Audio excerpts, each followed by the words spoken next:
speeches. At this point, we'd like to thank all special guests we have here today, and we'd like to remind everyone to please silence all cell phones and other noise-making devices. Up first is Michael Connolly, and introducing him is Blake Huey.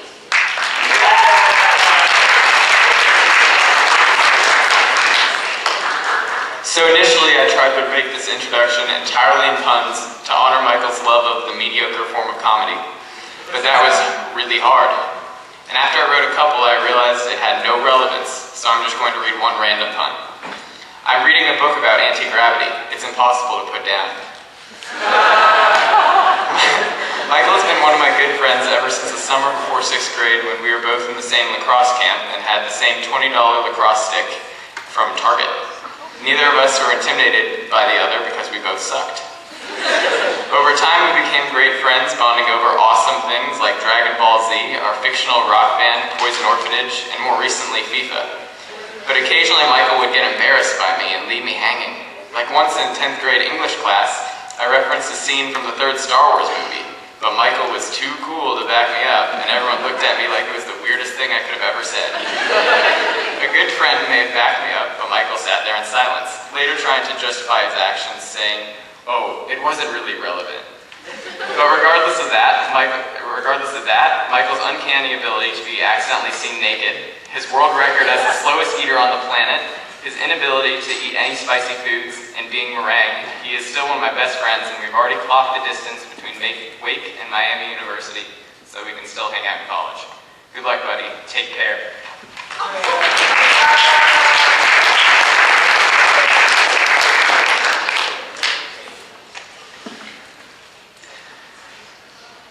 My trip to Sri Lanka. Yup, it's a trip speech. Accept it. This is a trip speech because often our defining moments occur when we break away from the everyday, the average, the comfortable. Okay, so maybe that first time you tried broccoli, it didn't go so well. But what if you hadn't tried it? What if you hadn't ever tried any new foods, saying, "I think I'll stick to the myriad of options Gerber has to offer, from applesauce to blended green beans." You wouldn't have ever discovered how awesome fruit by the foot is, or love at first bite, when you introduce the McChicken to the McDouble in one harmonious stack of greasy meat. I'm loving it. Never settle for what appears good enough, or even great on the surface. Before I get to my trip, I'll have to explain what gave me the confidence to explore such a crazy new place. My sophomore year, a couple of friends begged me to join the swim team. That meant giving up my crucial winter afternoons that comprised of special time with my friends on The Office or How I Met Your Mother. But my friends persisted, so after 3 middle school years of refusing my mother's pleas to join the basketball team to socialize myself, I accepted the challenge of a winter sport. My first practice, I had a lane all to myself. Nope, no special honor. This lonely reject lane at the end of the pool was where I, along with the German foreign exchange student who never swam before, Sebastian, proved our inability. After Coach Vitale carefully examined my hour of flopping and splashing, he said, "Most of your strokes have some potential, but your butterfly," he actually paused to laugh, "well, it needs a little work." I don't know whether he just overestimated the potential of my other strokes, or the other swimmers helped me put in that little bit of work I needed, but butterfly became my specialty stroke. I love swim team, and every 1/10 of a second I drop is immensely more satisfying than every hour I could have wasted at home.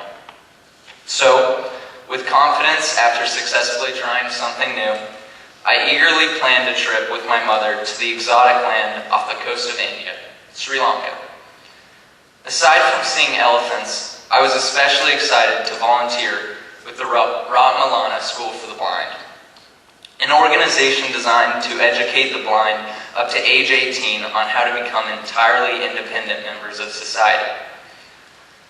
Preparing for my trip, I heard plenty of encouragement, like, "It will be so fun. This will change your life."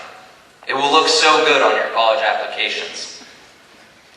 After a day and a half of travel, I boarded the last plane along our journey, finally headed directly toward Colombo, the capital city of Sri Lanka. Up the stairs, through the doorway, past the pilots, the pungent odor of concentrated amounts of curry from the back of the plane soaked my nostrils. I didn't eat that plane ride. I sat next to a man who busily tapped away at his BlackBerry. We fortunately avoided the awkward pre-takeoff small talk. Extremely tired after non-stop travel, I drifted off into a much-needed sleep. I unpleasantly awoke to my seatmate violently shaking me and pointing. Confused, I looked toward the flight attendant who asked, "Would you like a drink?" "No, thank you." The flight attendant walked away and the guy next to me returned to his drink. What just happened? Whatever, I'm tired. Time to continue my nap. Guess how I woke up the second time? It was my buddy again. Surprisingly, I still didn't want anything to drink. The final time I woke up, the man explained in a clearly slurred accent that he had just ordered and taken my drink because he had been cut off. Cool, whatever, man. Headphones in. Luckily, I was able to block him out until we landed. That plane ride pretty much reflected the rest of my trip. I was miserable. My daily plan had been to start off the day turning non-swimmers into Olympians, right around lunch, feed all the children in the slums, and round out my evening with world peace. Unfortunately, the early intervention program was only just getting started, and the extremely poor organization at the school did not help. Early intervention, my mom's specialty, basically deals with developing basic functions in blind toddlers and infants. Because of the lack of focus placed on this program, the school had no jobs for us. Every day, I would wake up, instruct a 1-hour swim lesson in a shallow pool to blind children who did not speak English. Basically, it was an hour of chaos without progress. From there, in the eyes of the school's head, my world-changing volunteer work was done for the day. 1 hour? I managed to sneak into some orientation mobility classes during my overwhelming amount of free time, where I proved to burden more than aid. But other than that, I spent the rest of the day alone in a hut journaling. Not journaling amazing anecdotes or promising starts to college essays, but about my boredom.